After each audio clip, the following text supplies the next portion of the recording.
All right, student, good evening, everyone. I hope you all are doing very good. So today we are going to continue our lecture जो कि हम gas laws कर रहे थे उसी को continue करते हैं. In the last class we have seen all the gas laws, but today we are going to conclude it on ideal gas equation जो कि last class में हमने किया भी था, and we are going to add in some more laws to the lecture. Okay, जो कि आपके 9th class में NSCJS में या NTSC के लिए important होंगे. All right, तो ये हम करने वाले हैं. Excuse me. उसके अलावा आप हमारे चैनल को सब्सक्राइब करिए बेटा जाके, वेद साइंस फाउंडेशन, क्योंकि यहाँ पे जो भी अभी लाइव सेशन हो रहे हैं वो जल्दी वेद साइंस फाउंडेशन पे शिफ्ट हो जाएंगे. इसके अलावा जो भी कंटेंट अगर आपको चाहिए एनटीएससी एनएसजेएस ओलंपियाड्स, बाकी कोई भी ओलंपियाड होता है, एमवीपीपी जो दिल्ली के स्टूडेंट्स के लिए होता है, एनबीटीओ बायो के ओलंपियाड्स है, एसएसटी के ओलंपियाड्स है, मैथमेटिक्स के ओलंपियाड्स है, इन सब की जानकारी अगर आपको चाहिए तो वेद साइंस फाउंडेशन को जाके सब्सक्राइब करिए. वहां पे आपको पूरा कंटेंट मिलने वाला है जल्द ही. ठीक है, तो सब कुछ वहां पे शिफ्ट होने वाला है जल्दी, पूरा कंटेंट वहां पे मिलेगा. जल्दी से आप उसको जाके सब्सक्राइब करिए. जैसे ही आप वहां पे सब्सक्राइब करेंगे आपको वहां पे दिखेंगी आप वहां पे सब्सक्राइब करेंगे तो आपको वहां पे दिख जाएगा कि वहां पे वीडियोस जो हमने डाली हुई है, और भी वीडियोस आपके लिए आती जा रही हैं और आप वहां से अपडेटेड रहिए. ऑलराइट, तो प्लीज हमारे चैनल को सब्सक्राइब करिए, वेद साइंस फाउंडेशन, इसी पे सारा कंटेंट कंटिन्यू होने वाला है. ओके, तो अभी हम करते हैं शुरू. चलिए आज की क्लास शुरू करते हैं. आज की क्लास जो है बेटा वो था कि आइडियल गैस इक्वेशन. हमने जो लॉज पढ़ी थी उससे आइडियल गैस इक्वेशन तक लास्ट लेक्चर गया था. उसके बाद की चीजें हमें कंटिन्यू करनी है. तो एक बार आइडियल गैस इक्वेशन को रिपीट कर लेते हैं. आइडियल गैस इक्वेशन जो है किस तरीके से आई है, किस किस लॉज का कॉम्बिनेशन है, ये हम बार बार कर चुके हैं. आप जाके चेकआउट कर सकते हैं video lecture 1, gas laws lecture 1, उसमें हमने किया है Boyle's law and Charles law. और लेक्चर 2 जो है उसमें हमने ideal gas equation, Gay Lussac's law, Avogadro's law and ideal gas equation तक सारी चीजें करी हुई है. आप जाके चेकआउट कर सकते हैं चैनल के ऊपर, गैस लॉज के नाम से मिल जाएगा. ऑलराइट, तो अभी हम शुरू करते हैं आइडियल गैस इक्वेशन से. तो हाँ, आइडियल गैस इक्वेशन जो है वो कैसे बनी है, कैसे ये जो आइडियल इक्वेशन आई है, हमने लास्ट क्लास में भी डिस्कस किया था कि बहुत सारे जो अलग अलग साइंटिस्ट ने अलग अलग रूल दिए थे उनके ऊपर बेस्ड है ये. कैसे Boyle's law, Charles law, Avogadro's law जो है, ये क्या थे, अलग अलग लॉज बनाए हुए थे जो कि गैसेस के बिहेवियर को ऑब्जर्व करके बनाए थे. ठीक है, ये लॉज देख के गैस अपना बिहेवियर नहीं करती है, गैसेस को बिहेवियर देख के ये लॉज बनाए गए थे. ओके, तो जब ये लॉज सारे फॉर्मुलेट हुए, इनको जब हम ओवरऑल देखते हैं कि किस तरीके से ये गैसेस को ओवरऑल इफेक्ट करेंगे, तो क्या इफेक्ट करता है बेटा वो हम यहाँ पे देखेंगे. वहीं से आइडियल गैस इक्वेशन बनती है, जिसके लिए हम बोल सकते हैं कि ये एक ऐसी इक्वेशन है जो सारे के सारे गैस लॉज को फॉलो करती है. ठीक है, तो देखते हैं. सबसे पहला जो था हमारा बॉयल्स लॉ था, V is equals to 1/P. It is upon V is directly proportional to 1/P. ठीक है, ये बोला गया था बॉयल्स लॉ ने. तो इसका मतलब क्या था कि बॉयल्स लॉ के अकॉर्डिंग जो हमारा वॉल्यूम है वो इनवर्सली प्रोपोर्शनल टू प्रेशर है. ठीक है, volume is inversely proportional to pressure है, या फिर volume is directly proportional to 1/V. इसका एक्सप्लेनेशन हम देख चुके हैं. जैसे जैसे हम प्रेशर इंक्रीज करते हैं गैस के मॉलिक्यूल्स पास आएंगे और वॉल्यूम डिक्रीज होता जाएगा. तो इनवर्स इफेक्ट है दोनों का. सेकंड देखते हैं, चार्ल्स लॉ में हमने देखा था volume is directly proportional to temperature at constant pressure and number of moles. ठीक है, तो टेम्परेचर के डायरेक्टली प्रोपोर्शनल है, ये कैसे है ये भी हमने डिस्कस किया था. देखते हैं, जब भी किसी पार्टिकल की एक्सक्यूज मी, जब हम पार्टिकल्स को हीट करते हैं, गैस पार्टिकल को हीट प्रोवाइड करते हैं, तो उनकी एनर्जी इंक्रीज होती है. That kinetic energy is responsible for the motion of the particles. Alright, तो गैस के पार्टिकल्स जो मोशन में आएंगे तो उसकी वजह से क्या होगा, वॉल्स जो कंटेनर की थी उस पर ज्यादा प्रेशर अप्लाई करेंगे. ठीक है, ज्यादा प्रेशर अप्लाई करेंगे तो वो कंटेनर एक्सपेंड करेगा, जैसे बलून, या फिर आपने देखा होगा जो टायर है, साइकिल के टायर बस्ट हो जाते हैं कई बार, क्योंकि उनमें गर्मियों के टाइम में बहुत गैस होती है और वो अगर साइकिल धूप में खड़ी हो तो वो जो गैस है उसके अंदर वो एक्सपेंड करने लगती है और उसी वजह से टायर बस्ट कर जाते हैं. तो चार्ल्स लॉ भी हम देख चुके हैं. Third was volume is directly proportional to number of moles. And what is number of moles? Number of moles था हमारा given weight of the gas in grams upon molecular weight. ठीक है, तो यहाँ पे हम लेंगे गिवन वेट, ये आपको अच्छे से आता होगा, given weight upon molecular wait. जिनको नहीं आता है, जो अभी 8th क्लास में है और जो 9th क्लास में है, थोड़ी देर के लिए इसको होल्ड पे डाल देंगे, थोड़ी देर के लिए गैस लॉस को होल्ड पे डाल देंगे। आप जब तक मोल कॉन्सेप्ट नहीं पढ़ सकते हैं, 3rd चैप्टर जो है 9th का, मोल कॉन्सेप्ट के बाद ही आपको ये समझ में आएगा। ठीक है, तो यहाँ पे है मॉलिक्यूलर वेट, ये है हमारा नंबर ऑफ मोल्स। ठीक है, तो अगर हम किसी गैस के मोल्स बढ़ा देंगे, यानी कि अमाउंट इंक्रीज कर देंगे, तो क्या होगा बेटा? अमाउंट इंक्रीज करने पे यहाँ पे इसका वॉल्यूम इंक्रीज हो जाएगा। डायरेक्ट रिलेशन शो कर रहा है अगेन ये। ठीक है, तो डायरेक्ट रिलेशन शो कर रहा है, तो यहाँ पे भी आपको दिखेगा।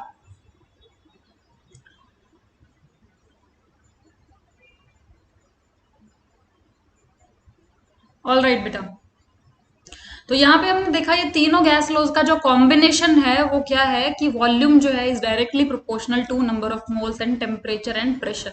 इन 3 चीजों के डायरेक्टली प्रोपोर्शनल है। ठीक है, तो ये तीनों चीजें डायरेक्ट रिलेशन दिखती हैं गैस के साथ। तो ये जो हमारी लॉ बनेगी यहाँ से, इसको हम कहेंगे आइडियल गैस इक्वेशन। कैसे बनेगी? V is directly proportional to NTP है। यहाँ पे प्रोपोर्शनलिटी का साइन हटा के कोई कांस्टेंट लगाते हैं, तो V is equals to KNTP। और यहाँ पे इस पर्टिकुलर केस में जो हमारा कांस्टेंट है उसकी वैल्यू है R, as you can see here. तो यहाँ पे हम लिखेंगे V is directly proportional to, V is equals to, यहाँ पे हम बोलेंगे कि V is equals to जो हमारा है कांस्टेंट की जगह क्या आ जाएगा, यहाँ पे R की वैल्यू रख देंगे हम। ठीक है, और ये P इधर नहीं आएगा, सॉरी। ठीक है, यहाँ पे अपॉन में है ये इस तरीके से है, सॉरी। ठीक है, तो यहाँ पे जो वैल्यूज आएंगी वो क्या आएंगी बेटा जी? ये हमारा था V is directly proportional to NT by P, और ये P जब इधर चला जाएगा तो PV is directly proportional to NT। और ये प्रोपोर्शनलिटी साइन हटा के हम कोई कांस्टेंट लगाएंगे तो क्या बन जाएगा? PV is equals to RNT, यानी कि NRT। ये हमारी आइडियल गैस इक्वेशन आती है। यहाँ पे जो कांस्टेंट है, यहाँ पे जो कांस्टेंट है ये कौन सा है बेटा जी? आइडियल गैस इक्वेशन के लिए कांस्टेंट है, जिसको यूनिवर्सल गैस कांस्टेंट बोला जाता है। आर को क्या बोलते हैं? Universal gas constant. ठीक है, तो यूनिवर्सल गैस कांस्टेंट इसको बोला जाता है। हाँ जी, किसी को डाउट है तो प्लीज पूछ सकते हैं। अगर चेकआउट करना है तो लास्ट वीडियो जाके चेकआउट करें, वहां पे हमने इसको कंटिन्यू किया था। नेक्स्ट मूव करते हैं आइडियल गैस इक्वेशन के बाद। इसके कुछ क्वेश्चन है जो मैं करा चुकी थी। ठीक है, अभी हम इसकी बात कर लेते हैं nature of R. Gas constant जो है, जो आर हमने यूज किया था, उसका नेचर क्या है? ठीक है, उसका वैल्यू क्या है? क्योंकि हम उसको एज इट इज क्रैम नहीं कर सकते, रट के नहीं रख सकते कि क्या है, तो इसलिए हमें पता होना चाहिए कि वो क्या है। तो यहाँ पे देखते हैं जो PV इज इक्वल्स टू था वो था NRT। PV was equals to NRT, ये हमारी आइडियल गैस इक्वेशन थी। और यहाँ से अगर R कैलकुलेट करेंगे तो PV upon NT is equals to R। PV upon NT is equals to R, ये हमारे R की वैल्यू है। तो देखते हैं प्रेशर जो है वो क्या होता है बेटा जी? Pressure is force upon area. Pressure क्या था? फोर्स अपॉन एरिया होता है, क्योंकि यही तो होता है प्रेशर। हमने कल बात की थी, force applied on the walls of the container per unit area. ठीक है, तो हमने यहाँ पे प्रेशर का फॉर्मूला लिख दिया इनटू वॉल्यूम, और यहाँ पे N is number of moles and T is temperature in degree kelvin. ठीक है, तो हमने सारे यहाँ पे वैल्यूज रख दिए हैं। अब ये वैल्यूज रखने के बाद हम देखते हैं फोर्स अपॉन एरिया था, तो एरिया क्या होता है बेटा? लेंथ इंटू लेंथ, तो एरिया अपॉन लेंथ स्क्वायर। ठीक है, और वॉल्यूम क्या होता है? Length into breadth into height, तो तीनों को मल्टीप्लाई करते हैं, तो यहाँ पे लेंथ का क्यूब किया हुआ है हमने। ठीक है, तो जब हम ओवरऑल करेंगे तो ये लेंथ से लेंथ कैंसिल हो जाएगी, तो बचेगा क्या? Force into length upon moles into degree in kelvin. ठीक है, तो फोर्स इंटू लेंथ क्या होता है? जब फोर्स इंटू डिस्प्लेसमेंट जो होता है हमारा, वो क्या दिखाता है बेटा जी? वर्क डन कि हमने कितना फोर्स लगाया, उससे ऑब्जेक्ट कितना मूव किया, तो ये क्या हो जाता है? वर्क डन अपॉन क्या है? मोल्स और डिग्री। तो इसका मतलब क्या है? यहाँ पे जो नेचर है गैस कांस्टेंट का वो क्या है? इट इज वर्क डन पर डिग्री पर मोल। कोई भी गैस के पार्टिकल्स के द्वारा अगर पर डिग्री टेम्परेचर इंक्रीज करने पे पर मोल गैस जो भी वर्क डन करती है, that work done is called gas constant. Excuse me. ठीक है भाई, तो ये था नेचर ऑफ गैस हमारा। उसके बाद न्यूमेरिकल वैल्यू ऑफ आर क्या होती है, उसको कैसे कैलकुलेट करेंगे, आर की वैल्यूज कैलकुलेट कैसे कर सकते देखते हैं। हमने कहा था कि what was R is equals to, हमने यहाँ पे ड्राइव करके आपको दिखाया था PV is equal to NRT। अगर करते तो आर क्या है? PV by NT। तो यहाँ पे आर लिखेंगे PV बाय NT। ठीक है। तो यहाँ पे पीवी बाई एनटी में देखते हैं सबकी यूनिट्स रख देंगे तो आर की यूनिट आ जाएगी फाइनल। तो प्रेशर की यूनिट क्या है, लीटर एटमॉस्फेयर में अगर बात करेंगे तो प्रेशर जो लेना है हमें एटमॉस्फेयर में लेना पड़ेगा और वॉल्यूम जो है वो लीटर में लेनी पड़ेगी। तो प्रेशर का हम यूनिट लिखेंगे ऊपर एटीएम, ठीक है। वॉल्यूम के लिखेंगे यूनिट लीटर और नंबर ऑफ मोल्स के लिए तो मोल ही लिखेंगे, ऑलराइट। और टेम्परेचर केल्विन में होगा। तो यहां से यूनिट क्या दिख रही है आपको बनती हुई, litre atmosphere per kelvin per मोल, litre atmosphere per kelvin per मोल। ये आपको क्लियरली समझ में आ गया होगा कि किस तरीके से आर की जो वैल्यूज है वो चेंज होगी। अब यहाँ पे ये जो वॉल्यूम है ये फिक्स कर दे एनटीपी कंडीशन वाली, ठीक है। हम यहाँ पे ये वाली वैल्यूज निकालने के लिए एनटीपी कंडीशन की बात कर रहे हैं। तो एट एनटीपी क्या होता है बेटा, एट एनटीपी वॉल्यूम जो है वो 22.4 लीटर होती है फॉर एनी गैस फॉर 1 मोल। अगर किसी भी गैस का 1 मोल अमाउंट लेते हैं तो वॉल्यूम 22.4 लीटर होगा और प्रेशर क्या होगा 1 एटीएम। एंड टेम्परेचर ये फिक्स्ड होती है ये वैल्यू। एनटीपी और एसटीपी क्या होता है, NTP is normal temperature, NTP लिख देते हैं यहाँ पे, एनटीपी क्या है, नॉर्मल टेम्परेचर प्रेशर। अब नॉर्मल टेम्परेचर प्रेशर में आपने देख लिया है pressure is 1 ATM and temperature is 273.15 kelvin और वॉल्यूम इज 22.4, ठीक है। और ऐसी ही एक और कंडीशन होती है जिसको हम एसटीपी बोलते हैं, जहां पे हम यूज करते हैं स्टैंडर्ड टेम्परेचर प्रेशर। यहाँ पे जो टेम्परेचर प्रेशर की यूनिट लेते हैं बेटा जी, आपको ये काम आएंगी ये चीजें जब भी आप न्यूमेरिकल करेंगे। गैस लॉज के अलावा मोल कॉन्सेप्ट के क्वेश्चन करने में भी ये आपको काम आएगा, ये जो एसटीपी और एनटीपी की वैल्यू है। तो स्टैंडर्ड टेम्परेचर क्या होता है, यहाँ पे आप टेम्परेचर लेंगे 0 डिग्री सेल्सियस और you can say 273 kelvin sorry यहाँ पे हम लेते हैं रूम टेम्परेचर 25 डिग्री सेल्सियस, ठीक है। और उसके अलावा प्रेशर जो होता है वो हम लेते हैं 1 बार, ऑलराइट।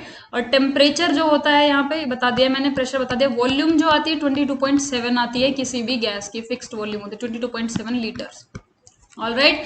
तो ये कंडीशंस अगर हैं आर की और ये वैल्यूज हम रख देते हैं तो आर की फाइनल वैल्यू क्या आई यहाँ से, क्योंकि एक कांस्टेंट है तो कांस्टेंट की कोई एक न्यूमेरिकल वैल्यू होती है कांस्टेंट्स की, ठीक है। तो यहाँ पे न्यूमेरिकल वैल्यू क्या है, 0.0821 litre atmosphere per kelvin per mole is the unit of R in litre atmosphere. अलग अलग जगह पे अलग अलग यूज करते हैं। Let's check out other units in CGS system. As you can see, अगर हम प्रेशर लेते हैं 1 एटीएम बट उसको अगर हम चेंज कर देते हैं, प्रेशर का यूनिट क्या होता था बेटा, pressure was force upon area, ठीक है। और फोर्स का यूनिट था न्यूटन और एरिया इज मीटर स्क्वायर। और अगर हम इसकी सीजीएस यूनिट लेते हैं, ठीक है, सीजीएस यूनिट लेते हैं तो न्यूटन से छोटी यूनिट क्या होती है, न्यूटन से छोटी यूनिट थी डाइन, ओके। यहाँ पर मीटर का क्या होता है, सेंटीमीटर, तो डाइन पर सेंटीमीटर स्क्वायर, ठीक है।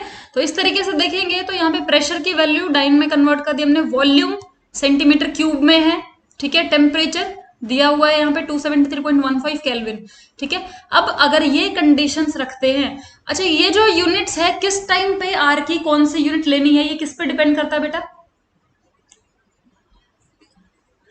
ये किस टाइम पे ये किस चीज पे डिपेंड करता है, ये सारी चीजें डिपेंड करती हैं कि हमारा जो क्वेश्चन दिया हुआ है उस क्वेश्चन में कौन कौन सी चीजें प्रोवाइडेड है। अगर क्वेश्चन में जो चीजें दी हुई है वो डाइन यूनिट में है या सेंटीमीटर में है, सब चीजें ऐसे यूनिट में है, तो हम आर भी उसी तरीके का यूज करेंगे। इसलिए आर का अलग अलग कंडीशंस में अलग अलग यूनिट होता है, अलग अलग आपको यूज करना होता है। सबसे ज्यादा कौन सा यूज करते हैं, ऐसा कोई भी नहीं है कि जिसको ज्यादा और हमेशा फिक्स रट के बैठ जाओ। डिपेंड करता है आपके क्वेश्चन में यूनिट्स क्या दिए हुए हैं। क्वेश्चन की प्रैक्टिस के लिए लेक्चर कल होगा, बट उसके लिए आपको सबसे पहले सब्सक्राइब करना पड़ेगा वेद साइंस फाउंडेशन चैनल को, ऑलराइट। तो जल्दी से फटाफट कर दो यार सब्सक्राइब, ओके। डिफरेंट कलर, ये सही है Ajay Kumar, yellow is fine, alright. तो यहाँ पे हम टेम्परेचर जो है उसके यूनिट, यहाँ पे टेम्परेचर फिक्स है, वॉल्यूम फिक्स कर दिया है, प्रेशर को हमने यूनिट्स में बदल दिया है। तो अब जो फाइनली आर की वैल्यू आएगी ये सारी चीजें रखने के बाद कैलकुलेट करके, तो आएगी 8.314 into 10 raise to the power 7 ergs पर केल्विन पर मोल, ठीक है, ये किस में है, अर्ग्स पर केल्विन पर मोल में। ठीक है, नेक्स्ट जो दूसरा हम लेते हैं, इसको कन्वर्ट अगर हम करते हैं कैलोरीज में, ठीक है, कैलोरीज में क्या है, ये हमने यहाँ पे ले लिया है, क्योंकि यहाँ पे प्रेशर ले रहे थे जो कि फोर्स था, और वहां से वर्क डन को हमने देखा था कि जो आर है वर्क डन की एक यूनिट है। ठीक है, work done upon work done पर केल्विन पर मोल, तो यहाँ पे वर्क डन जो है यहाँ पे हमने कैलोरीज में ले लिया है, तो ये यूनिट जो कन्वर्ट करी तो क्या होता है, 1 calorie is equal to 4.184 into 10⁻⁷ ergs. ठीक है, 10⁻⁷ अर्ग्स। तो यहां से कन्वर्ट करके हम इसको यहाँ पे लेके आ गए अर्ग्स में भी और केल्विन में भी। तो जब भी आर की वैल्यू अगर कैलोरीज में पूछी जाती है तो क्या होगा, 2 कैलोरीज पर केल्विन पर मोल। ठीक है, और अगर यही आर की वैल्यू आपको लेनी है अर्ग्स पर केल्विन पर मोल में, तो आप इस तरीके से लेंगे 8.314। ऑलराइट, कल जो है बेटा प्लीज कल क्या करेंगे हम, क्वेश्चंस करने वाले प्रैक्टिस के, तो ज्यादा से ज्यादा बच्चे कनेक्ट हों, क्वेश्चंस की प्रैक्टिस करेंगे। ये जो टॉपिक है बहुत इंपॉर्टेंट है आपके एनएससीजेएस पॉइंट ऑफ व्यू से। एनएससीजेएस पॉइंट ऑफ व्यू से स्टेट्स ऑफ मैटर बहुत इंपॉर्टेंट है, जिसमें गैस लॉज बहुत ही ज्यादा। ऑलराइट, नेक्स्ट यूनिट देखते हैं एमकेएस और एसआई यूनिट्स। एसआई यूनिट्स क्या होती है आर की, तो देखते हैं। Units of R is joule per kelvin per mole. ठीक है, क्योंकि यहाँ पे क्या था, हमने कैलोरीज ली थी, तो यहाँ पे जूल भी ले सकते हैं, वर्क डन की ही फॉर्म है, अलग अलग यूनिट में लेते हैं। तो कैसे होगा, 10⁻⁷ अर्ग, 10⁻⁷ अर्ग्स इज इक्वल टू 1 जूल। तो यहाँ से आर की वैल्यू जूल में अगर हम लिखेंगे, तो जो हमने आर की वैल्यू 8.314 लिखी थी, अर्ग्स लिखा था यहाँ पे, अर्ग पर केल्विन पर मोल, तो यहाँ पे ये क्या हो सकता है, कन्वर्ट करके इसको जूल में भी चेंज कर सकते हैं हम। तो 8.314 जूल पर केल्विन पर मोल, अगर हम सारी चीजों की एसआई यूनिट लिखते हैं तो यहां तक के पॉइंट्स आपको क्लियर हो गए होंगे। आई होप आपको कोई डाउट नहीं होगा। If you have any doubt then please do ask me. Alright, क्योंकि आइडियल गैस इक्वेशन के बारे में हमने ये सारी चीजें कर ली है। इसके बाद नेक्स्ट जो है हम मूव करेंगे जो नेक्स्ट गैस लॉस है, बट उससे पहले please do subscribe our channel, that is Ved science foundation. और वेद साइंस फाउंडेशन पे आपको क्या क्या मिलने वाला है बहुत बार बता चुकी हूँ, बट आपका काम है जाके उसको सब्सक्राइब करना, क्योंकि वहां पे आपको सारी वीडियोस मिलने वाली हैं। Soon you are going to get these lecture on that YouTube channel Ved science foundation. ठीक है, आपको केम अकेडमी के फीचर चैनल्स में या वेद साइंस से कनेक्टेड चैनल्स में वहां पे आपको मिल जाएगा। ठीक है, तो वेद साइंस फाउंडेशन को आके सब्सक्राइब करो। ठीक है, वहां पे आपको एनटीएससी एनएसए जीएस की वीडियोस के अलावा और भी नई नई वीडियोस आते रहेंगे विद टाइम। ऑलराइट, तो और अगर आप 8th क्लास 9th क्लास और 10th क्लास के स्टूडेंट्स हैं, तो वो पूरा का पूरा चैनल स्पेशली डेडिकेटेड होगा सिर्फ इन्हीं बच्चों के लिए, इनके जो भी ओलंपियाड्स होते हैं उनके लिए। जैसे जैसे तैयारी करनी होती, पीआरएमओ है जैसे मैथ्स में जिसकी तैयारी करनी होती है, एनटीएससी है, एनएससीजेएस है, एमवीपीपी है, ये सारे एग्जाम्स की आपको प्रिपरेशन करनी होती है, इनसे अपडेटेड रहना है, तो आप प्लीज वेद साइंस फाउंडेशन को जाकर सब्सक्राइब करो। वहां पे सिर्फ और सिर्फ इसी बात की इंफॉर्मेशन दी जाती है।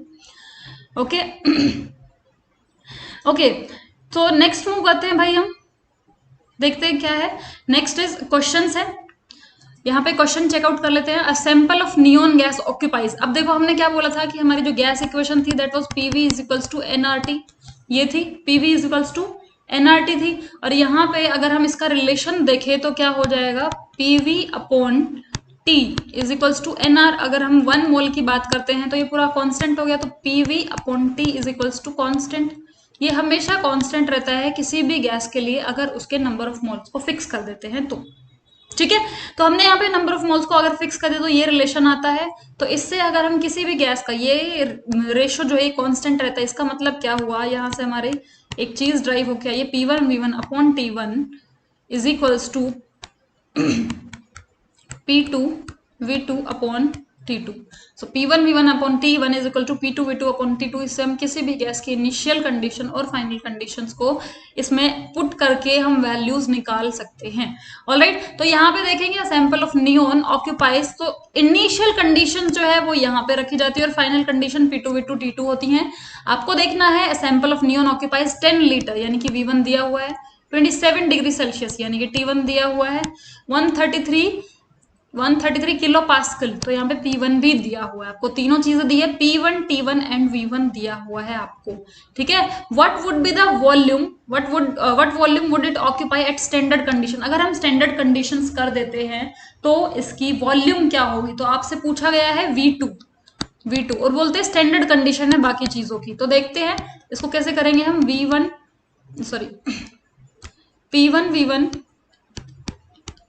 Upon T1 is equals to P2। अब यहाँ पे जो P2 है ये क्या लेंगे, स्टैंडर्ड कंडीशन पे। तो स्टैंडर्ड कंडीशन पे प्रेशर जो होता है किलो पास्कल में ही लेना होगा अगर हमें, तो कितना होता है 101 किलो पास्कल होता है भाई, ठीक है 101 किलो पास्कल। और इसको एटमॉस्फेयर में कन्वर्ट कर ले तो और भी अच्छा है, आपको यूनिट्स का हमेशा ध्यान रखना होगा, ठीक है। तो आपने इसकी वैल्यू रखी P1 की, V2 आपको निकालना है, और T1 स्टैंडर्ड कंडीशन में क्या यूज करते हैं, हम एब्सोल्यूट जीरो टेम्परेचर यूज करते हैं, ठीक है। तो यहाँ पे टेम्परेचर क्या लेंगे हम 25 डिग्री सेल्सियस, और उसको कन्वर्ट कर लेंगे तो 298 केल्विन हो जाएगा, ठीक है। तो इट इज 298 केल्विन। यहाँ पे हम लेंगे 25 डिग्री सेल्सियस होता है, 298 केल्विन हो जाएगा।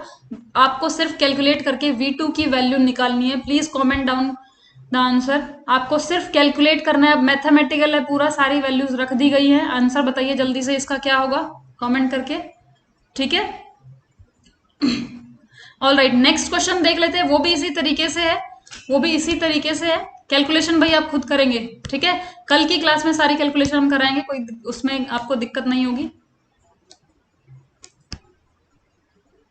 जल्दी बताइए। ऑल राइट, देखते हैं इसमें क्या करना होता है। ये क्वेश्चन जो है इसमें V1 दिया हुआ है, T1 भी दिया हुआ है और P1 भी दिया हुआ है, तीन चीजें दे दी है।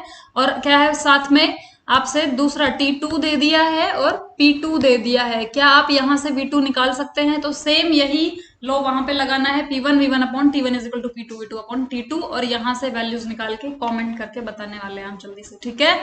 नेक्स्ट हम मूव करते हैं डेंसिटी ऑफ ए गैस। तो अब ये क्या है, आइडियल गैस इक्वेशन जो हमारी थी PV is equals to nRT।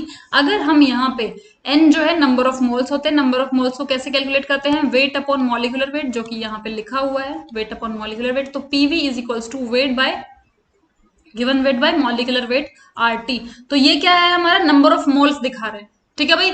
तो मोल्स जो है ये मैंने लिख दिया है weight upon molecular wait. Further यहाँ पे अब देखते हैं डेंसिटी क्या होती है।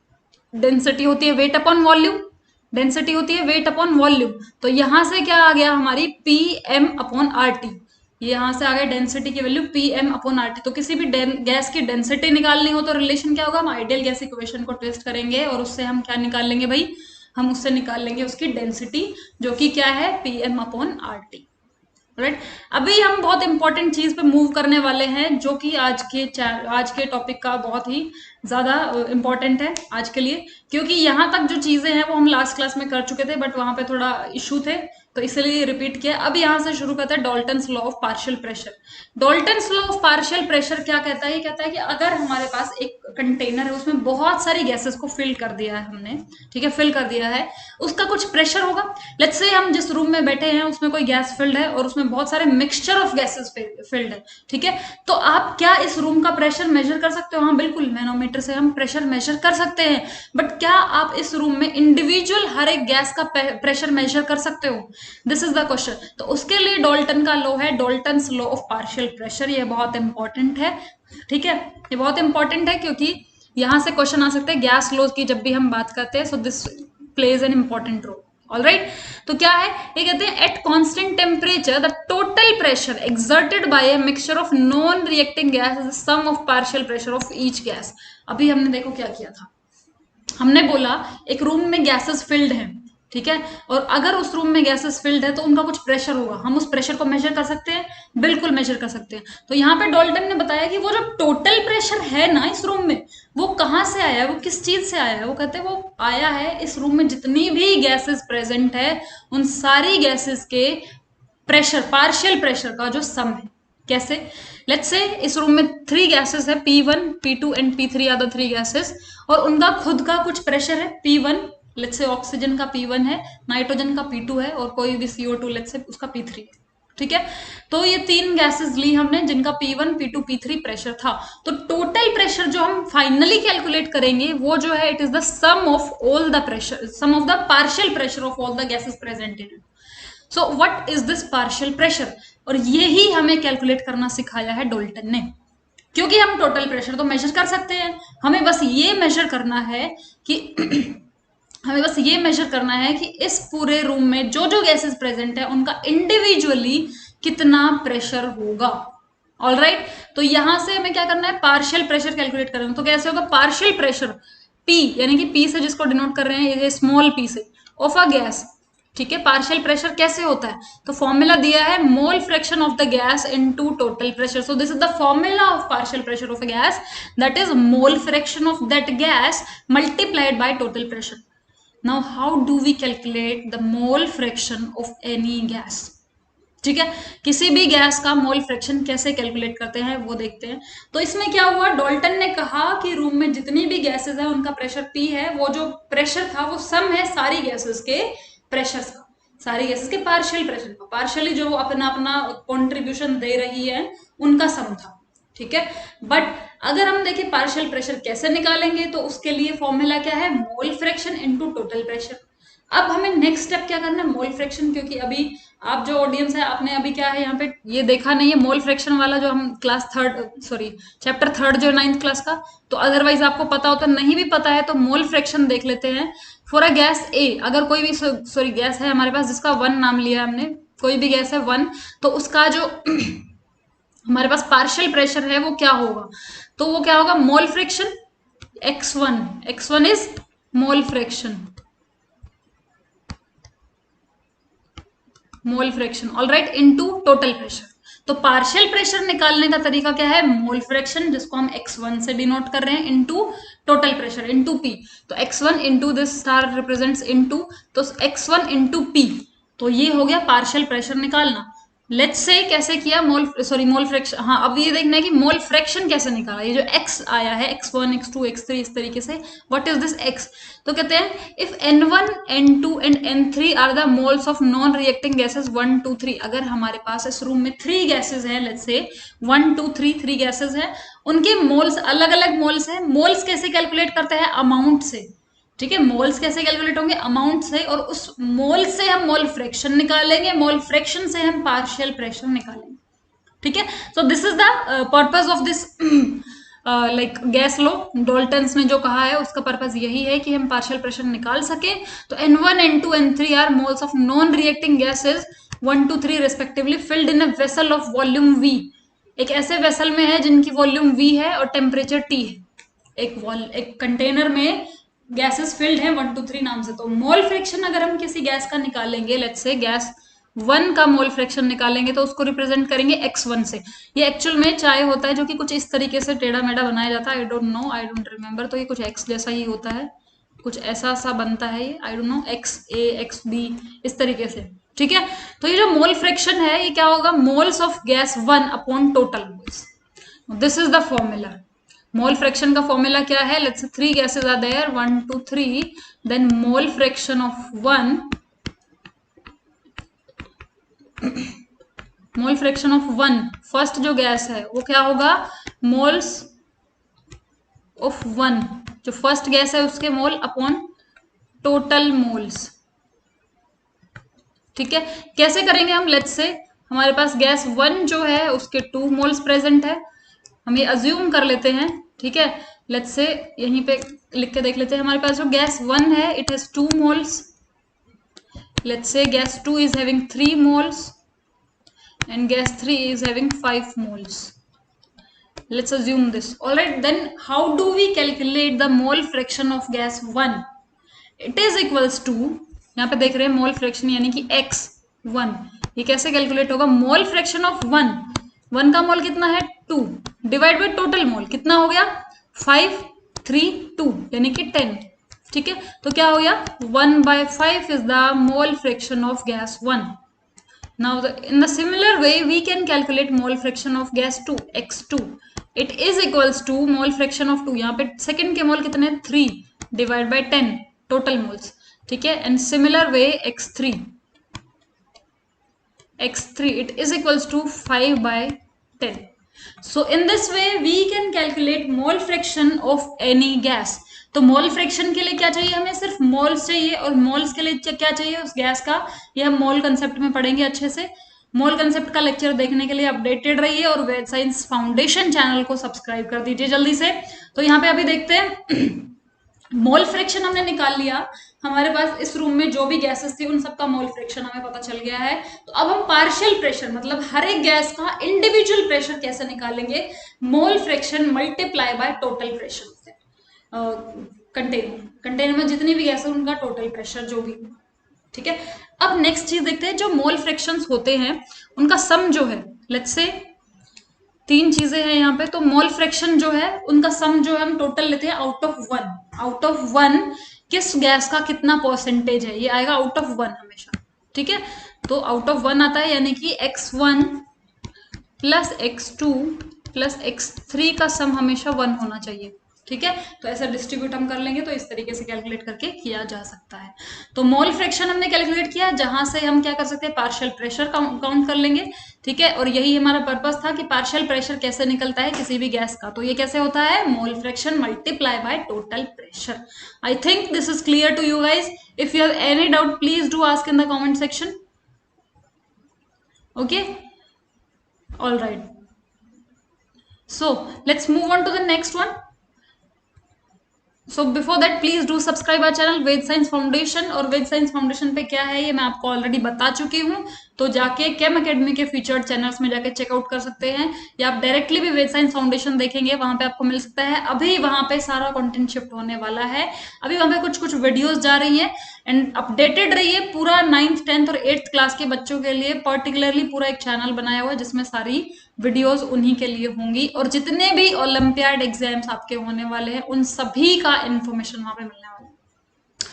All right, so now let's move on to the relationship between total pressure and individual pressure. किस तरीके से हम टोटल प्रेशर देखेंगे, तो it is like on mixing the gas at constant temperature. अगर हम अलग अलग गैसेस को मिक्स करते हैं, if a gas A at pressure P1 and volume V1 is mixed with gas B at pressure P2 and V2 at same temperature, then total pressure।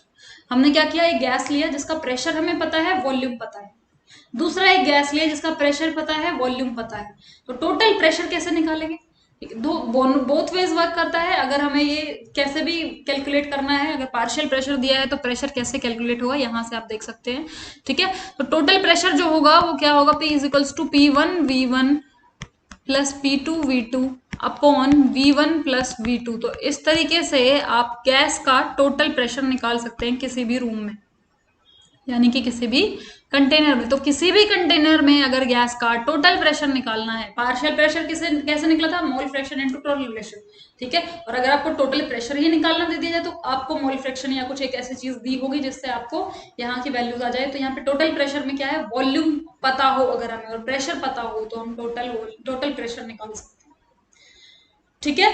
तो यहाँ ये रिलेशन हो गया टोटल प्रेशर का। Next let's move on to that यहाँ पे 2 अलग अलग फिनोमेना है जिनको हमें देखना है।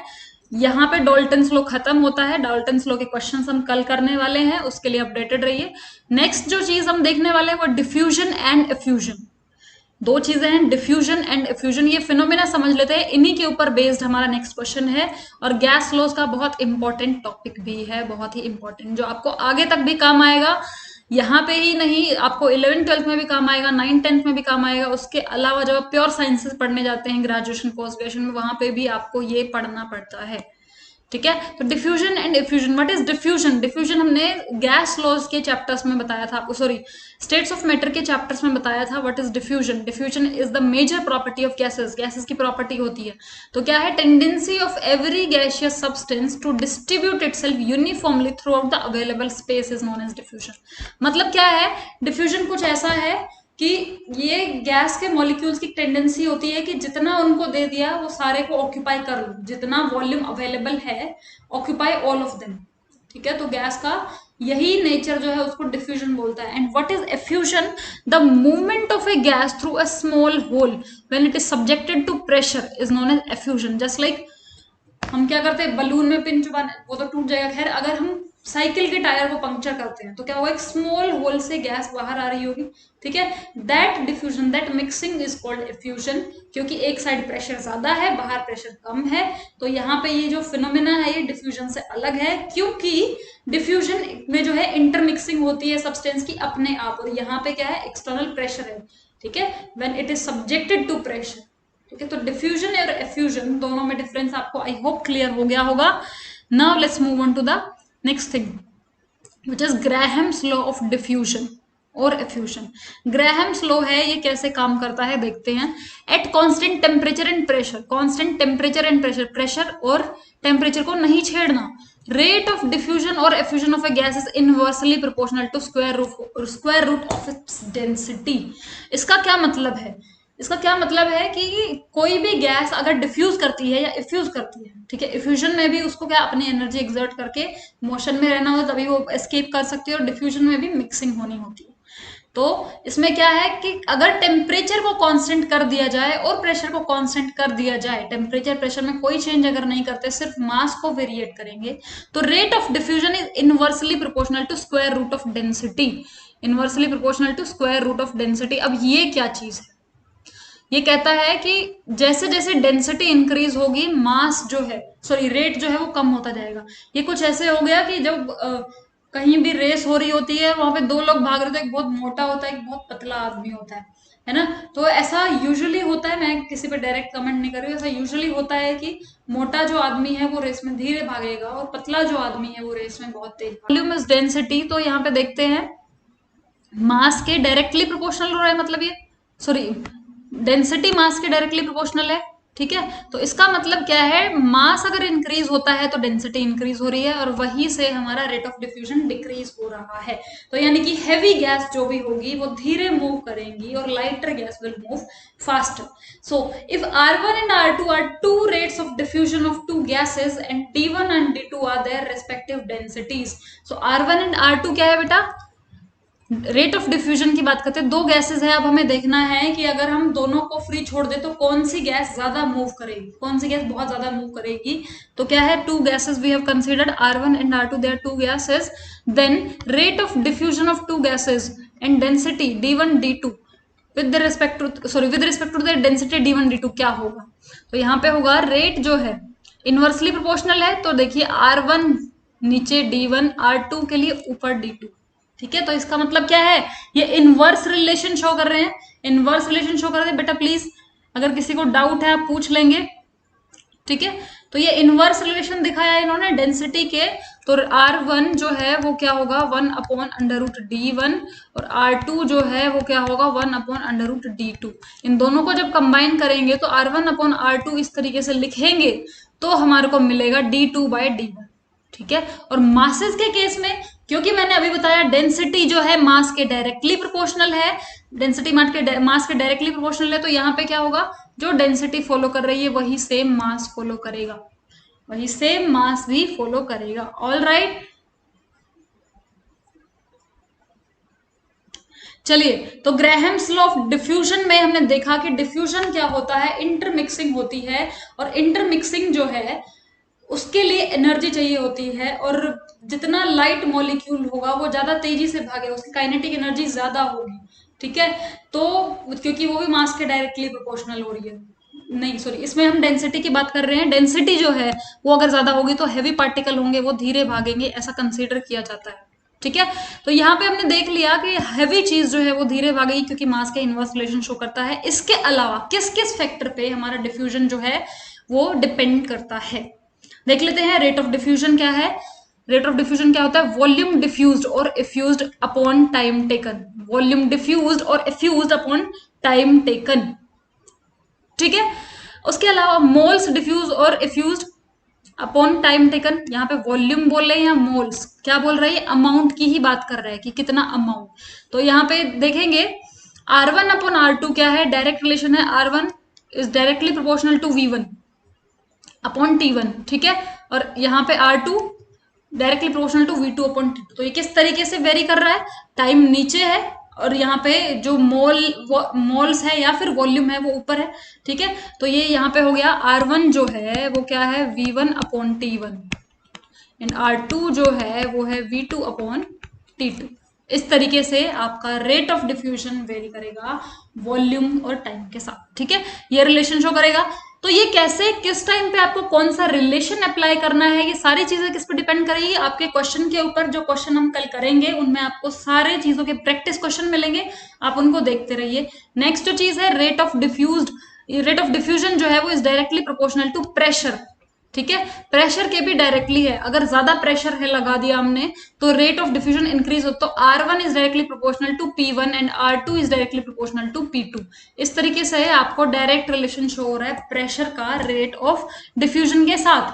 तो ये कैसे किया हमने, हमने देखा कि हमें बस एक चीज थी कि कौन रेस में तेज भागता है, उसको देखने के लिए अलग अलग क्राइटेरिया दिखा दिए हमने कि वॉल्यूम जिसकी ज्यादा बाहर निकलेगी अपॉन टाइम टेकन तो वॉल्यूम के रिस्पेक्ट में हो गया वो, प्रेशर जिसपे ज्यादा लगा दिया वो तेजी से भागेगा तो प्रेशर के रिस्पेक्ट में हो गया है, ठीक है। और उसके अलावा जो मासेस है और डेंसिटी है उसके रिस्पेक्ट में भी हम देख चुके हैं। तो यहाँ पे हमारा जो है ऑलमोस्ट हमारी चीजें खत्म होती है, ठीक है। अब क्या करना है बेटा, कल की जो क्लास होगी वो प्लीज बच्चा पक्के से अटेंड करनी है, क्योंकि वहां पे क्या होगा, ये प्रैक्टिस प्रॉब्लम्स कराई जाएंगी आपको, और प्रैक्टिस प्रॉब्लम में सारी की सारी गैस लॉज के ऊपर बेस्ड होंगी। तो आपको पता है थ्योरी पढ़ने से ज्यादा इंपॉर्टेंट होता है आप प्रैक्टिस करें, तो प्रैक्टिस क्वेश्चन प्लीज आप जरूर अटेंड करिएगा। और वेद साइंस फाउंडेशन जो हमारा चैनल है उसको सब्सक्राइब कर दो, जल्दी से उसको सब्सक्राइब करेंगे तो जल्दी से आपको पूरा कंटेंट उसी पे मिलेगा, जिसपे सिर्फ और सिर्फ इसी चीज की वीडियोस आपको मिलने वाली है, जिसपे सिर्फ और सिर्फ इसी चीज के वीडियोस मिलने वाली है। तो वहां पे उसको प्लीज जाके सब्सक्राइब करिएगा, ठीक है। तो इसी के साथ हमारी आज का क्लास जो है यहाँ पे ओवर करते हैं हम, बट कल की क्लास में जो होगा उसको ध्यान रखेंगे, ठीक है।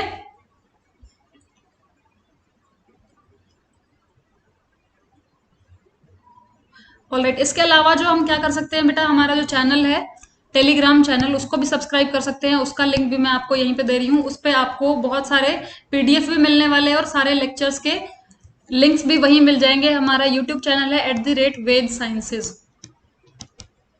वेद साइंसेज उसका लिंक है @वेद साइंसेज। ऑलराइट,